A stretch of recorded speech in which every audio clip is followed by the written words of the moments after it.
Bir abim anlatmıştı. Taşıdığın yük ettiğin hamallığa değsin demişti. Madem hamallık ediyorsun, bari bir yük taşı. Yükün değeri olsun. Madem dünyayı seviyorsun, dünyada bir değer yap. Madem bir şey çalacaksın ömürden, bir değeri olsun demişti.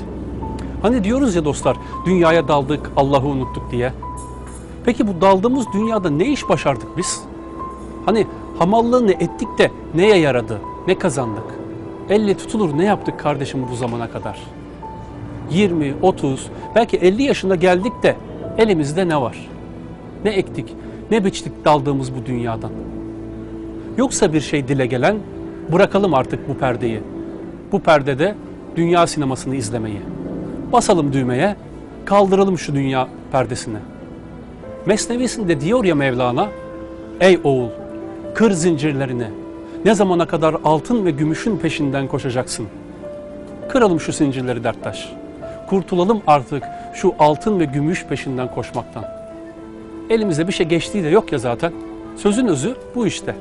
Taşıdığımız yük, ettiğimiz hamallığa da değmiyor. Kır zincirlerini. Koşma artık şu altın ve gümüşün peşinden.